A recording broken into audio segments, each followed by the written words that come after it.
محمدا عبده ورسوله أرسله بالحق بشيرا ونذيرا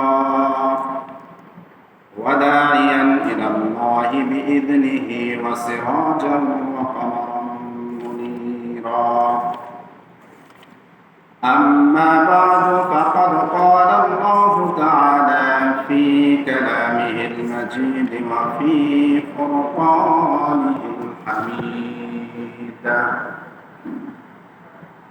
أعوذ بالله من الشيطان الرجيم بسم الله الرحمن الرحيم إن أول بيت وضع للناس للذي ببكة مباركا وهدى للعالمين فقال الله تعالى في شان حبيبه ورسوله إن الله وملائكته يصلون على النبي يا أيها الذين آمنوا صلوا عليه وسلموا تسليما اللهم صل على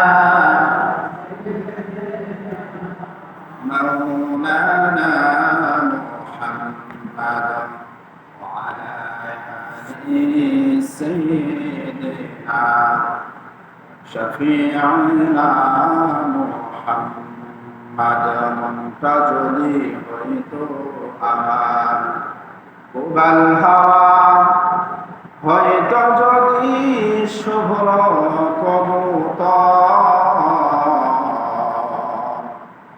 পাখির ডানায় পাঠিয়ে দিতাম মদিনার ওই পথে যেথায় আমার প্রিয় নবী ঘুমাই নিরন্তর আল্লাহুম্মা সাল্লি আলা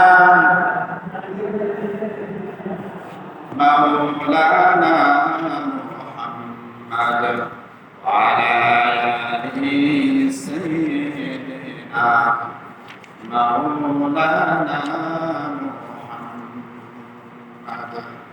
আলহামদুলিল্লাহ সমস্ত প্রশংসা তার সে মহান আলামিনের দরবারে যে মহান আলামিন আমাদেরকে ভালোবেসে মহাব্বত করে দুনিয়াবী কাজ থেকে ফারিগ হয়ে সুস্থতার সহিত সপ্তাহের সর্বশ্রেষ্ঠ দিন জুমার দিন সাধারণ মুসলমানদের জন্য ঈদের দিন মিলনের দিন একত্রিত হওয়ার দিন গুনাহ মাফের দিনে সর্বশ্রেষ্ঠ জায়গা মসজিদ ঘরে এসে গোলামি করার তার পূর্বে কোরআন হাদিস থেকে কিছু কথা বলা এবং শোনার তৌফিক দান করলেন এর জন্য শুকরিয়া আদায় করি আলহামদুলিল্লাহ।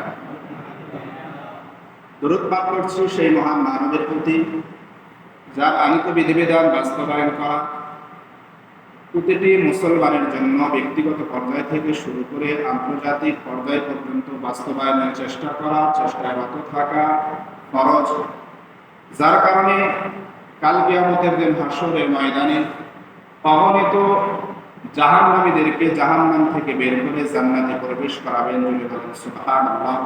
শুধু তাই নয়, যারা জাহান্নামবাসী হবেন সুপারিশের মধ্য দিয়ে জাহান্নামবাসীদের আযাব লাঘব করে দিবেন সেই নবীর উপর সেই মানবের উপর আমরা দরুদ পাঠ করছি সকলে মিলে সাল্লাল্লাহু আলাইহি ওয়াসাল্লাম।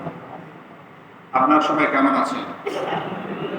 আলহামদুলিল্লাহ আলা কুল্লি হাল। মুসলিম জাতি এমন জাতি যে অবস্থায় থাকুক না কেন সর্ব অবস্থায় লাভ আর লাভ। যেমন কথায় আছে হাতি মরলেও এক লাখ বাঁচলেও এক লাখ।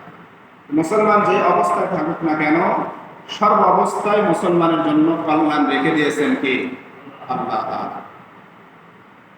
তো আমি আপনাদের সামনে কোরআনুল কারীম থেকে সূরা আলে ইমরানের একটি আয়াত পাঠ করেছি। আল্লাহ রাব্বুল আলামিন সে আয়াতের মধ্যে বলেন, ইন্না আওয়ালা বাইতি বুদিআ লিন-নাস লাল্লাযী বিবাক্কাতা মুবারাকান ওয়া হুদাল লিল আলামিন। আল্লাহ তাআলা জানিয়ে দেন যে নিশ্চয় মানব জাতির জন্য সর্বপ্রথম ঘর হলো বাক্কা, যার অপর নাম মক্কা। যে ঘর সর্বপ্রথম তৈরি করা হয়, এরপর কয়েকবার সংস্কার করা হয়েছে, সমগ্র বিশ্বের মানব সেই ঘরকে কেন্দ্র করে আল্লাহ তাআলা দরবারে সিজদায় অবনীত হয়। আমাদের এখান থেকে পশ্চিম দিক, পূর্ব দিক থেকে উত্তর দিক, দক্ষিণ দিক, পূর্ব দিক, বিভিন্ন দিক থেকে দিক হয়ে তারা এই কাবাকে সামনে রেখে আল্লাহ তাআলা ইবাদত করেন, ঠিক কিনা? তো আল্লাহ রাব্বুল আলামিন আমাদেরকে বাক্কা দিয়েছেন, মক্কা দিয়েছেন, যে ঘর কিতাবের মধ্যে এসেছে। ইবনে কাসির রাহমাতুল্লাহি আলাইহি বলেন যে ইবাদত করার জন্য এবং বসবাস করার জন্য কোনো ঘর এই দুনিয়াতে ছিল না। তার পূর্বে এই দুনিয়াতে সর্বপ্রথম মাটি বলতে, স্থল বলতে কিছু ছিল না।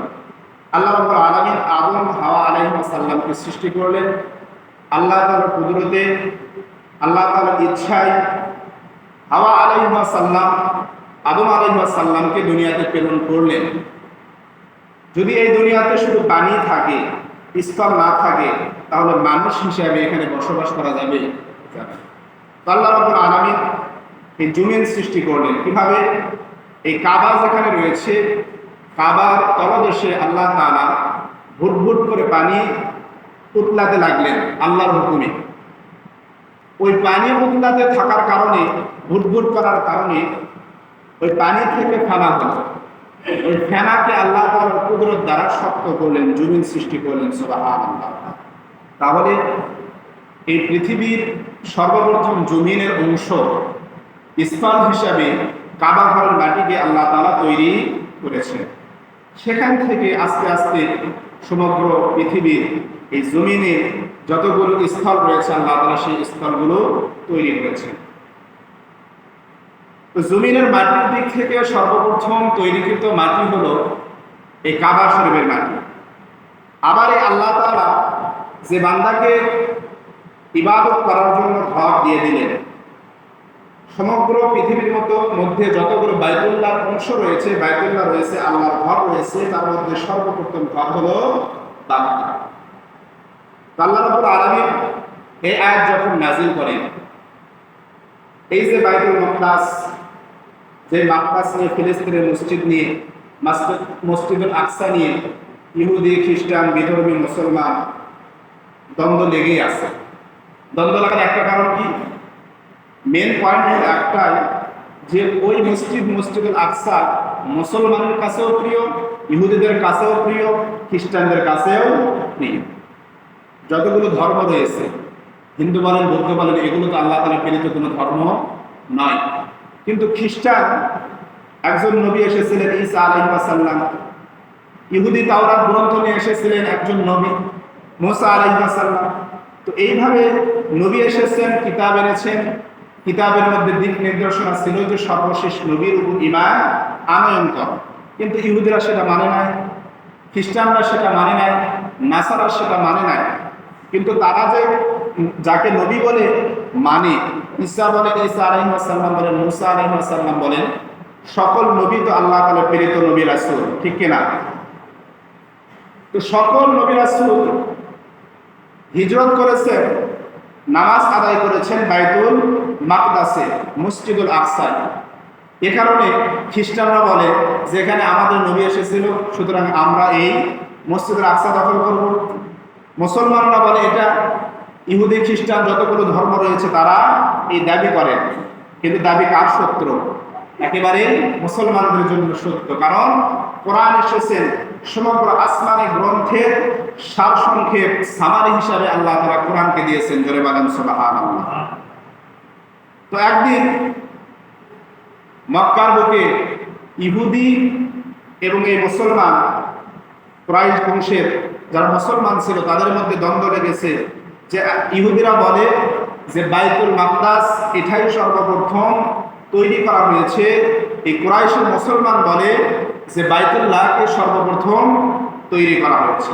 আল্লাহ রাব্বুল আলামিন তাদের এই দ্বন্দ্বের অবসান করার জন্য আল্লাহ তা নাযিল করে দিলেন। আল্লাহ তাআলা বলেন, ইন্না আউওয়ালা বাইতিন উদিআ লিন-নাসি লাল্লাযী বিবাক্কাতা মুবারাকান ওয়া হুদাল লিল-আলামিন। জোরে বলেন আল্লাহু আকবার। আল্লাহ রাব্বুল আলামিন জানিয়ে দেন, নিশ্চয় সর্বপ্রথম ঘরটা হলো মক্কায় অবস্থিত, যার অপর নাম মক্কা। এই বাইতুল্লাহ, এই মক্কাকে আল্লাহ রাব্বুল আলামিন আদম আলাইহিস সালামের মাধ্যমে সৃষ্টি করেছিলেন। কেউ কেউ বলেন ফেরেশতারা সৃষ্টি করেছিল। এই যে মক্কা, যে স্থানে অবস্থিত, এই মক্কা মক্কার সরাসরি 7 আসমানের উপরে আল্লাহ তাআলা বাইতুল মামুর নামক মসজিদ তৈরি করেছেন। জোরে বলেন সুবহানাল্লাহ। এই বাইতুল মামুরে রাসূল সাল্লাল্লাহু আলাইহি ওয়াসাল্লাম মেরাজ থেকে আসার পর বলেন, ওগো সাহাবী, তোমরা শোনো, ওই বাইতুল মামুরে দৈনিক ৭০,০০০ ফেরেশতা প্রবেশ করে, ইবাদত বন্দেগী করে, আবার বের হয়ে আসে। এইরকম প্রত্যেক দিন ৭০,০০০ ফেরেশতা ইবাদত করে বাইতুল মামুরের মধ্য দিয়ে। কিন্তু এইরকম ৭০,০০০ ইবাদত বন্দেগী করে এক ফেরেশতা আর কিয়ামত পর্যন্ত দ্বিতীয়বার সুযোগ পাবে না। জোরে বলেন সুবহানাল্লাহ। কারণ কি, আল্লাহ তাআলা অসংখ্য ফেরেশতা তৈরি করেছেন বান্দার খেদমত করার জন্য। কার খেদমত করার জন্য? আমাদের চোখের ফেরেশতা আছে না নাই? আছে। আমাদের প্রত্যেকটা অঙ্গ প্রত্যঙ্গের আল্লাহ তাআলা ফেরেশতা রেখে দিয়েছেন। ফেরেশতাদের সামনে যখন আল্লাহ রাব্বুল আলামিন বললেন, ওয়া ইয ক্বালা রাব্বুকা লিল মালাইকাতি ইন্নী জাইলুন ফিল আরদি খলিফা, আল্লাহ তাআলা বললেন, যে গো ফেরেশতারা, আমি খলিফা প্রতিনিধি তৈরি করতে চাই। তখন কিন্তু ফেরেশতা বলেছিল, যে গো আল্লাহ, আপনি যে প্রতিনিধি হিসাবে মানুষকে তৈরি করবেন, এই মানুষরা দুনিয়ার বুকে গিয়ে ঝগড়া বিভেদ করবে, খুনাখুনি করবে, রক্তারক্তি করবে, সন্ত্রাসী করবে। আপনার যদি ইবাদত বন্দেগী করার দরকার হয়, আপনার তাসবিহ জপার দরকার হয়, আপনার হামদ প্রশংসা করার দরকার হয়, তাহলে আমরা অসংখ্য ফেরেশতা রয়েছি, আপনার গোলামি করব, দাসত্ব করব, হামদ বাড়ি তাআলা প্রকাশ করব। আল্লাহ রাব্বুল আলামিন সেদিন বলেছিলেন, ক্বালা ইন্নী আ'লামু মা লা তা'লামুন, ওগো ফেরেশতারা, আমি যা জানি তোমরা তা জানো না। জোরে বলেন সুবহানাল্লাহ। ফেরেশতাদের যে বাইতুল মুকদ্দাস এবং কাবাকে তৈরি করলেন ফেরেশতারা, বাইতুল মামুরে এমন বরাবর রয়েছে কাবা শরীফের, ওই বাইতুল মামুর থেকে যদি ছোট্ট একটি ঢিল নিক্ষেপ করা হয়, সরাসরি মক্কার উপরে পড়বে। জোরে বলেন সুবহানাল্লাহ। এই মক্কাকে আল্লাহ রাব্বুল আলামিন ইবাদত বন্দেগী করার জন্য তৈরি করলেন। আদম আলাইহিস সালামকে ঘোষণা দিয়ে দিলেন। আদম আলাইহিস সালাম প্রথমবার তৈরি করলেন, দ্বিতীয়বার এই মক্কা তৈরি করলেন ইব্রাহিম আলাইহিস সালাম। কে? ইব্রাহিম আলাইহিস সালাম, জাতির পিতা ইব্রাহিম আলাইহিস সালাম এই মক্কাকে, ওই যে কাবা শরীফকে আদম আলাইহিস সালাম যেভাবে তৈরি করেছিলেন, সেম কাঠামো, সেম আকার আকৃতিতে আল্লাহ তাআলার নবী এই কাবাকে তৈরি করলেন। কিভাবে প্রমাণ? আল্লাহ রাব্বুল আলামিন বলেন, ওয়া ইয ইয়ারফাউ ইব্রাহিমুল কওয়াইদা মিনাল বাইতি ওয়া ইসমাঈল। আল্লাহ রাব্বুল আলামিন জানিয়ে দেন, ইব্রাহিম এবং ইসমাঈল আলাইহিস সালাম কাবা ঘরের ভিত্তিকে উঁচু করলেন। কাবা ঘরের ভিত্তি প্রস্তর করেছেন, এ কথা বলেন নাই। আল্লাহ তাআলা কোরআনের মধ্যে বলেছেন, কাবা শরীফের ভিত্তিকে উঁচু করলেন। তার মানে কি? আগে একটা আকার আকৃতি ছিল, ওখান থেকে ইব্রাহিম আলাইহিস সালাম সেই কাবাকে উঁচু করেছেন। এরপর আমালিকা সম্প্রদায়, জুরহুম সম্প্রদায়, একের পর এক সম্প্রদায় নিজেদের আধিপত্য বিস্তার করার জন্য দেশের মধ্যে যেমন যখন যে সরকার আসে কিছু করে যেতে চায়, যাতে করে সেই সরকারের নাম থাকে, ঠিক কিনা? এইরকম ওই কাবা শরীফের যতগুলো আধিপত্য বিস্তারকারীরা এসেছিল, রাজ্য বিস্তারকারী রাজারা এসেছিল, সম্রাটরা এসেছিল, অধিপতিরা এসেছিল, তারা এই কাবাকে সংস্কার করেছে যাতে করে তাদের নামটা থাকে। আমার একে সম্প্রদায় করেছিল, জুরহুম সম্প্রদায় করেছিল, বিদায় আজকে তার নাম আমরা স্মরণ করতেছি, ঠিক কিনা? এরপর যখন ইসলাম প্রতিষ্ঠিত হয়ে গেল, তার পূর্বে আল্লাহ রাসূল সাল্লাল্লাহু আলাইহি ওয়াসাল্লামের জীবন দশায় একবার যখন ছোট ছিলেন তখন এই কাবা শরীফকে সংস্কার করেন। তখন কাফের মুশরিক কুরাইশদের ইনকাম ছিল অবৈধ, কিছু ছিল বৈধ। তাদের দেখেন ইবাদতের ধরনটা, দেখেন তাদের নিয়ত কেমন। এই কুরাইশরা কাবা ঘরের ভিত্তি উঁচু করার জন্য, সংস্কার করার জন্য ঘোষণা দিলেন, ওগো মক্কার লোকেরা, তোমরা শোনো, তোমাদের বৈধ যেগুলো ইনকাম রয়েছে সেখান থেকে নিয়ে আসো। অবৈধ ইনকাম দিয়ে আমরা কাবাকে সংস্কার করতে চাই না। ধরে বলেন সুবহানাল্লাহ। কুরাইশদের বৈধ ইনকাম, অর্থ উপার্জিত সম্পদ কম ছিল, এজন্য এই কাবাকে ইব্রাহিম আলাইহিস সালাম যে আকার আকৃতিতে তৈরি করেছিলেন, যে এরিয়া নিয়ে তৈরি করেছিলেন, তার থেকে কিছু ছোট করেছেন। কুরাইশরা সেই সময় মূর্তি পূজায় লিপ্ত ছিল, কিন্তু কাবার দামটা তারা জানতো। বিধায় কাপড় যে পরিধান করবে, যদিও এটা খারাপ, কিন্তু দেখেন তাদের মন মানসিকতা দেখেন, যে কাবার কাপড় পরিধান করে বাইতুল্লাহ জিয়ারত করবে, তাদের এইরকম মনের চিন্তা ছিল। কাপড়টা যদি অবৈধ টাকায় উপার্জিত অর্থ দ্বারা ক্রয় করা থাকে, বানানো থাকে, তাহলে অবৈধ উপার্জিত দিয়ে এই কাপড় তৈরি করাটা হবে, এই কাপড়টা নাপাক, এই নাপাক কাপড় পরিধান করে বাইতুল্লাহ জিয়ারত করা যাবে না। এই জন্য তারা উলঙ্গ হয়ে ইবাদত বন্দি করত, বাইতুল্লাহ জিয়ারত করত। কিন্তু আজকে আমরা কি করি? মসজিদ নির্মাণ করতেছি, সুদখোর, ঘুষখোর, যত রকমের টাকা পয়সা রয়েছে, অবৈধ হোক বৈধ হোক, আমরা সেই জোরে বলতে এনে মিশ্র করে বৈধ অবৈধ সম্পদ দ্বারা মসজিদগুলো নির্মাণ করি, কি করি না? করি। এ ব্যাপারে মসজিদ যারা করেন, মসজিদ যারা আবাদ করেন, তাদেরকে অবশ্যই সতর্ক থাকতে হবে। আল্লাহ রাসূল সাল্লাল্লাহু আলাইহি ওয়াসাল্লাম বলেন, আমার উম্মতের উপর যতগুলো ফরজ ইবাদত রয়েছে, তার ফরজ নামাজের পরেই সর্বপ্রথম ফরজটা হলো হালাল ইনকাম করা। যতক্ষণ পর্যন্ত হালাল ইনকাম দ্বারা হালাল অর্থ ভক্ষণ না করবে, পরিধান না করবে, ততক্ষণ পর্যন্ত ওই বান্দার দোয়া আল্লাহ তাআলা কবুল করবেন না। এত আমরা ডাকি, বিপদে পড়ি, আল্লাহ তাআলা শোনে না কেন? আগের জামানায় পীর বলেন, আলেম ওলামা বলেন, যেটা মনে মনে চিন্তা করতো আল্লাহ তাআলা কবুল করে নিতেন, ওসিলা দিয়া করতেন, আল্লাহ তাআলা কবুল করে নিতেন। কিন্তু এখন হুজুর হয়েছে বেশি, মসজিদ হয়েছে বেশি, বিপদে পড়লে এত ডাকি, তারপরেও কেন আল্লাহ তাআলা সাড়া দেয় না? কারণ হলো আমাদের উপার্জিত অর্থ অধিকাংশই কি? হারাম দ্বারা মিশ্রিত। এখন বলতে পারেন, হুজুর আমি তো হারামের সাথে মিশ্রণ হয়ে নাই, হারাম আমি খাই না। কিন্তু বলেন তো দেখি, এখানে একজনও কি বলতে পারবেন যে আমার উপার্জিত অর্থ থেকে সুদ আমরা দিই না, সুদের সাথে আমরা জড়িত নাই? এ কথা কি কেউ বলতে পারবেন? কেউ কি ট্যাক্স দেন না? সবাই আমরা ট্যাক্স দেই। যে কোনো বিষয়, যে কোনো বস্তু আমরা ক্রয় করি না কেন, আমরা ট্যাক্স দেই। ট্যাক্স কি? সুদ। ওখান থেকে সুদের মধ্য দিয়ে বিশ্ব ব্যাংকের ঋণ পরিশোধ করতেছে। আপনি না চাইলেও সুদের মধ্যে আমরা জড়িত হয়ে যাচ্ছি। এইরকম হারাম উপার্জন থেকে রক্ষা পাওয়ার জন্য, বাইতুল্লাহকে রক্ষা করার জন্য কুরাইশদের মাঝে ঘোষণা দিলেন, তোমাদের অবৈধ উপার্জিত অর্থ থেকে এখানে তোমরা অর্থ দিবে না। যেই উপার্জিত অর্থটা বৈধ, সেই বৈধ উপার্জিত অর্থ তোমরা এখানে দিবে। এই বৈধ উপার্জিত অর্থ কম হওয়ার কারণে কাবা ঘরের যে এরিয়া ছিল, সেই এরিয়াকে চারিদিক থেকে 3 মিটার করে ছোট করা হয়েছে। কয় মিটার? 3 মিটার। এই কাবা ঘর নির্মাণ করার সময় রাসূলুল্লাহ সাল্লাল্লাহু আলাইহি ওয়াসাল্লাম 8 থেকে 10 বছরের ছিলেন। কয় বছর? 8 থেকে 10 বছরের বয়সে ছিলেন। আল্লাহ রাসূল সাল্লাল্লাহু আলাইহি ওয়াসাল্লাম কুরাইশদের সাথে সাথে পাথরগুলো ধোয়াইতেছিলেন, নিয়ে যাচ্ছিলেন।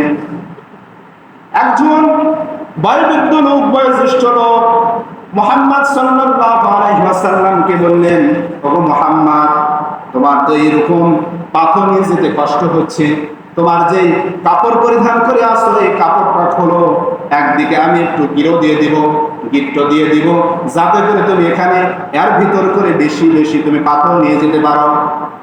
আল্লাহ রাসূল সাল্লাল্লাহু আলাইহি ওয়াসাল্লাম খুলতে রাজি হলেন না। বয়স কত? 8 থেকে 10 বছর। কিন্তু কাপড় খুলতে রাজি হলেন না, কারণ কি? লজ্জার কারণে। আল্লাহ তাআলা বলেন, ওয়া ইন্নাকা লাআলা খুলুকিন আযীম। জোরে বলেন সুবহানাল্লাহ। আল্লাহ রাসূল সাল্লাল্লাহু আলাইহি ওয়াসাল্লাম খুলতেছেন না। যখন ওই লোকটি এই কাপড় খোলার জন্য মাজার এখানে হাত দিলেন, আল্লাহ রাসূল সাল্লাল্লাহু আলাইহি ওয়াসাল্লাম সঙ্গে সঙ্গে অজ্ঞান হয়ে গেলেন। জোরে বলেন আল্লাহু আকবার। কিন্তু আমাদের সমাজে দেখা যায় কি, 22 বছর, 25 বছর, 30 বছরের যুবক কি পরে? হাঁটুর উপরে কাপড় পরে, হাফ প্যান্ট পরে। আছে না নাই? আপনাদের সমাজে না থাকলেও বিভিন্ন এলাকায় রয়েছে। আল্লাহ রাসূলের লজ্জা আমাদের লজ্জা কি এক? কখনোই এক হবে না। কিন্তু ফরজ আপনি তরক করতেছেন, ন্যাংটা হয়ে চলতেছেন। আপনাকে যদি এটাই সভ্য পোশাক মনে হয়, এটাই যদি সভ্য পোশাক আপনার কাছে মনে হয়, তাহলে বাংলাদেশ আপনার জন্য নয়, মুসলিম কান্ট্রি আপনার জন্য নয়। যেতে হবে কোথায়? আমেরিকায়, ইউরোপ কান্ট্রিতে। কিন্তু সেখানে আপনি মুসলমান হয়ে যাবেন এমনটাও করা যাবে না। আপনি যদি মুসলমান নাম নিয়ে ওখানে যান, আল্লাহ তাআলা বলেন, আল্লাম ইয়াহকুম বিমা আনজালাল্লাহু ফাউলাইকা হুমুল কাফিরুন ফাসিকুন যালিমুন। আল্লাহ তাআলা বলেন, আমার হুকুম যদি তোমাদের ভালো না লাগে, তাহলে তোমরা হলো ফাসিক, তোমরা হলো জালিম, তোমরা হলো কাফির। জোরে বলেন নাউজুবিল্লাহ। আল্লাহ তাআলা অন্য আয়াতে ঘোষণা করেন, আমার বিধিবিধান যদি তোমাদের ভালো না লাগে, তাহলে আমার জমিন থেকে তোমরা বের হয়ে যাও। বের হয়ে যাওয়ার কি রাস্তা আছে? আল্লাহর জমিনের বাইরে যাওয়ার কি রাস্তা আছে? নাই। আমেরিকা আমাদের আল্লাহর জমিন না, ইউরোপ কান্ট্রি আল্লাহর জমিন না, সকল জমিনে আল্লাহর জমিন। তাহলে এখান থেকে বের হওয়া যাওয়ার কোনো বুদ্ধি নাই। কিন্তু আপনাকে যেহেতু আল্লাহ তাআলা স্বাধীন দিয়েছেন, মুসলমানের ধর্মে জন্মগ্রহণ করেছেন, মুসলমানের আকীদা আদর্শ যদি আপনাকে ভালো লাগে, তাহলে আপনাকে এই রাসূলের আদর্শ আদর্শিত হয়ে যাবে।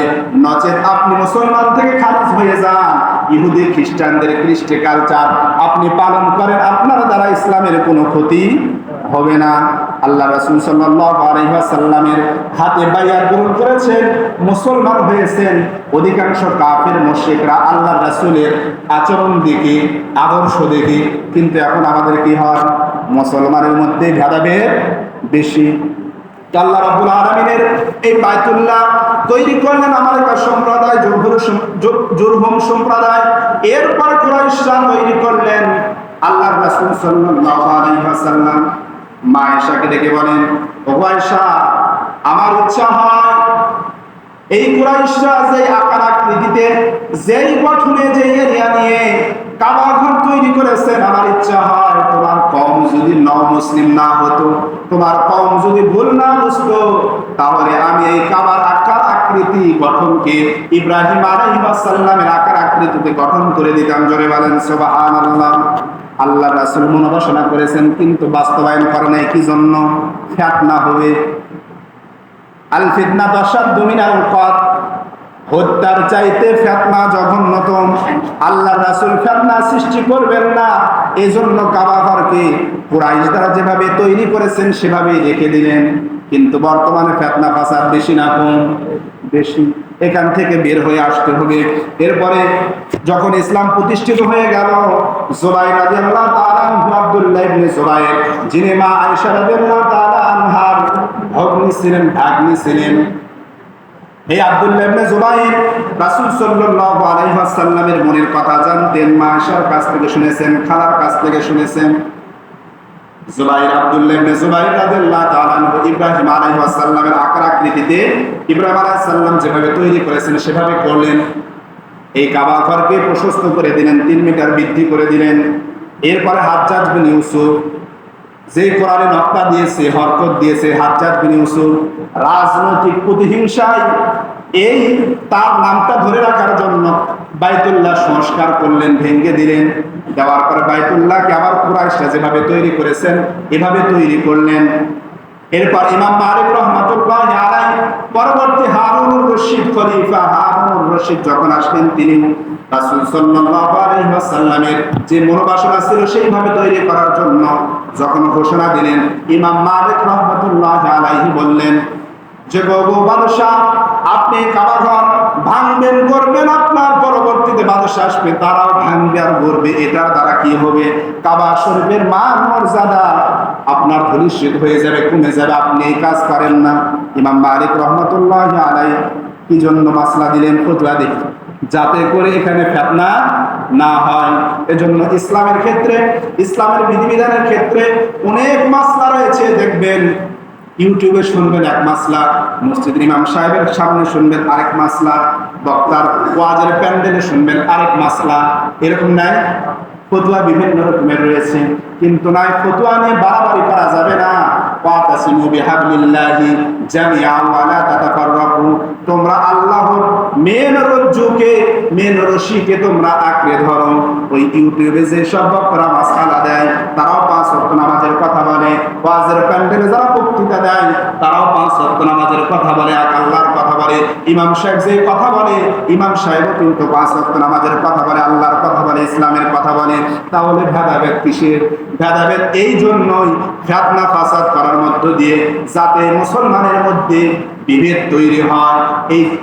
এই চক্রান্ত হলো আমেরিকার, ইউরোপ কান্ট্রির খ্রিস্টানদের এই চক্রান্ত, যাতে করে মুসলমানরা কখনো একতাবদ্ধ না হতে পারে। এখানে যারা বয়োবৃদ্ধ লোক রয়েছেন, এই গ্রামের মসজিদ কি এখন কয়টা? এখন 5টা। বয়োবৃদ্ধ যারা রয়েছেন, যুবক বয়সে কথা স্মরণ করেন, তখন কি এই গ্রামে 5টা মসজিদ ছিল? ছিল না। তখনকার মহাব্বত আর এখনকার মহাব্বত কি বেশি না কম? গ্রামের মধ্যে যে মহাব্বত ছিল, শুক্রবার দিন আপনারা মসজিদে যেতেন, তখন যে মহাব্বত আর এখনকার গ্রামের মানুষের মহাব্বত কি বেশি না কম? কম। আপনাদের দরকার আছে মসজিদ করবেন, যাদের দরকার আছে করবে, কিন্তু বিভিন্ন জায়গায় দেখা যায় ঝগড়া ভাষা, বিভেদ সৃষ্টি করার মধ্য দিয়ে পাড়ায় পাড়ায় মসজিদ, ঘরে ঘরে মসজিদ হচ্ছে কি হচ্ছে না? হচ্ছে। আবার মনে করেন না যে আপনাদেরকে আমি দোষারোপ করতেছি, আসলে যেটা হচ্ছে সেটা বলতেছি। আপনাদের দরকার আছে করছে, কিন্তু ফিতনা ফাসাদ সৃষ্টি করছে কারা? খ্রিস্টানরা, যাতে করে মুসলমানদের মধ্যে একতাবদ্ধ না হতে পারে। রাজনৈতিক ময়দানে যান, ইসলামের বিভিন্ন দল, ফিতনা ফাসাদ কারা করে? যদি ইসলামের দলগুলো সব যদি এক হতো, তাহলে মনে হয় ইসলামটাই ক্ষমতায় যেত। কিন্তু ফিতনা ফাসাদ করার মধ্য দিয়ে ওই আমেরিকার খ্রিস্টানরা চায়, ইহুদিরা চায় যে এই জমিনে ইসলাম প্রতিষ্ঠিত না হোক। তো ইমাম মালিক রহমাতুল্লাহ আলাইহি ঘোষণা দিলেন যে কাবাকে আপনি এরকম ভাবে আপনি এটা করেন না, তাহলে আপনার পরবর্তী যারা আসবে তারাই চাইবে যে আমাদের মান মর্যাদা, নাম ধরে রাখার জন্য হলেও মসজিদকে, বাইতুল্লাহকে সংস্কার করা দরকার। এরপর আল্লাহ রাব্বুল আলামিন ঘোষণা দেন, ইন্না আউওয়ালা বাইতি উদিআ লিন-নাসি লাল্লাযী বিবাক্কাতা মুবারাকান। এই বাইতুল্লাহকে কি করেছেন? বরকতময় করেছেন। কেমন বরকত? বাইতুল্লাহর অংশ হিসাবে আপনার এই পাড়ার মসজিদেও বরকত আছে না নাই? আছে। ইমামের পেছনে যে আরেকজন দাঁড়াবে, মুসল্লি দাঁড়াবে, সবচেয়ে বেশি বরকতটা সে হাসিল করবে। এরপর ডান দিকে যে দাঁড়াবে তার বরকত বেশি হবে। এভাবে আল্লাহ তাআলা বরকত ছিটিয়ে দিয়েছেন। ওই বাইতুল্লাহ, কাবা শরীফের, মক্কা শরীফের বরকত থেকে আল্লাহ তাআলা সমগ্র বিশ্বে বরকত ছিটিয়ে দিয়েছেন। জোরে বলেন সুবহানাল্লাহ। হুদান লিল আলামিন। আল্লাহ তাআলা মক্কা শরীফকে মানুষের হেদায়েতের বাণী করে পুষিয়েছেন। হুদান লিল আলামিন, বিশ্ব জগতের কি হেদায়েত স্বরূপ। কিভাবে হেদায়েত? সমগ্র মুসলমান কিন্তু বাইতুল্লাহর দিক করে নামাজ আদায় করে, ঠিক কিনা? তাহলে মুসলমান যদি বাইতুল্লাহকে একটা হিসেবে গ্রহণ করে, কিবলা হিসেবে একটা হিসেবে গ্রহণ করে, আল্লাহ তাআলাকে এক হিসাবে গ্রহণ করে, কোরআনুল মাজিদকে যদি একটাই গ্রন্থ হিসাবে মেনে নেয়, তাহলে মুসলমানের বিভেদ হওয়ার কি দরকার? কোনো রাস্তা আছে কি বিভেদ হওয়ার? নাই। এজন্য আল্লাহ তাআলা বলেন হুদাল লিল আলামিন। এই মক্কাকে আল্লাহ তাআলা হেদায়েতের পথ প্রদর্শক করে আল্লাহ তাআলা তৈরি করেছেন। এই মক্কার প্রতি আমাদের টান আছে না নাই? আছে। শুধু আমাদের নয়, মানুষ জাতির নয়, ইনসানের নয়, আল্লাহ তাআলা যতগুলো সৃষ্টিকুল তৈরি করেছেন, বলা হয়ে থাকে 18,000 মাখলুকাত। কত বলি আমরা? 18,000 বলে থাকি, কিন্তু না, আল্লাহ তাআলা অসংখ্য 18,000-এর চাইতেও বেশি আল্লাহ তাআলা সৃষ্টিকুল রয়েছে, সৃষ্টিরাজি রয়েছে। সকল সৃষ্টিরাজের আকর্ষণ ওই বাইতুল্লাহর দিকে। জোরে বলেন সুবহানাল্লাহ। আকর্ষণ আছে বিদায় বাদশাহ নাজ্জাশী যখন বাইতুল্লাহকে ধ্বংস করার জন্য এসেছিল, তখন আবাবিল নামক পাখির দ্বারা আল্লাহ তাআলার কুদরতে ওই আবাবিল পাখি, প্রত্যেকটা পাখি 3টা করে ছোট্ট খণ্ড, পাথরের খণ্ড নিয়ে যুদ্ধে শামিল হয়েছিল। আবাবিল পাখির নিক্ষেপকৃত ওই পাথর দ্বারা বাদশাহ নাজ্জাশীর বাহিনীকে আল্লাহ তাআলা ধূলিসাৎ করে দিয়েছিলেন। জোরে বলেন সুবহানাল্লাহ। জালালউদ্দিন রুমি রহমাতুল্লাহি আলাইহি বলেন, শুধু ওই মক্কা শরীফে যেই সৃষ্টি রয়েছে, যেই সৃষ্টিকুল রয়েছে, জীব বলেন, জানোয়ার বলেন, মানুষ বলেন, পশু পাখি বলেন, তাদের শুধু আকর্ষণ নাই কাবার প্রতি। যেই দূর দেশে পিপিলিকাও থাকে, পিঁপড়া থাকে, এই পিপিলিকারও আকর্ষণ ওই মক্কার পানে রয়েছে। জোরে বলেন সুবহানাল্লাহ। তাহলে আমাদের আকর্ষণ কোন দিকে নিয়ে যেতে হবে? মক্কার দিকে। সবাই আমরা মক্কার দিকে হয়ে নামাজ আদায় করি। বরকতের কারণে জমজম কূপের পানি পাওয়ার পর দাঁড়িয়ে থেকে কাবার পানি চাহিয়ে আমরা কি করি? ভক্ষণ করি। হাদিস শরীফের মধ্যে এসেছে, জমজম কূপের পানি দাঁড়ানো অবস্থায় খাওয়াটা মুস্তাহাব। দাঁড়ানো অবস্থায় হাতের মধ্যে নিয়ে কিবলার দিকে হয়ে যদি কেউ পান করে, যে আশা নিয়ে পান করবে, সেই আশা আল্লাহ তাআলা কবুল করবেন। জোরে বলেন সুবহানাল্লাহ। কাবা শরীফের এত বরকত, যেই মানুষের মৃত্যুবরণ করার পর কবরস্থানে কাবার ঘর দিকে মুখটা ঘুরে যায়, কাবা ঘরের দিকে মুখ ঘরে, আমরা কি বলি? তার আলামতটা ভালো। মৃত্যুবরণ করার সময় কাবার পানে যার মুখটা ঘুরে যায়, তার কি বলি? আলামতটা ভালো, আসলেই ভালো। আল্লাহ রাসূল সাল্লাল্লাহু আলাইহি ওয়াসাল্লাম জানিয়ে দেন, মৃত্যুবরণ করার পর যাদের মুখটা কিবলার দিকে হয়ে যাবে, তাদের জন্য আল্লাহ তাআলা জান্নাত রেখেছেন। জোরে বলেন সুবহানাল্লাহ। আর যে ব্যক্তি নাফরমানি করার কারণে কবরের মধ্যে রাখার পরেও বারবার মুখটা ঘুরে যায়, এমন কিন্তু নজির পাওয়া যায়। এই যার মুখটা ঘুরে যায় মৃত্যুবরণ করার পরেও, তার বদনসিব, কপাল খারাপ, তাকে আল্লাহ তাআলা দরবারে কাঠ গড়াইয়ে দাঁড়াতে হবে। যদি মৃত্যুর পরে এই অবস্থা হয়, আপনার জীবন রয়েছে, বিবেক রয়েছে, আকল রয়েছে, আকল থাকা অবস্থায় যদি এই পশ্চিম দিকে আপনি যদি সেজদা না দেন, দিনের মধ্যে 5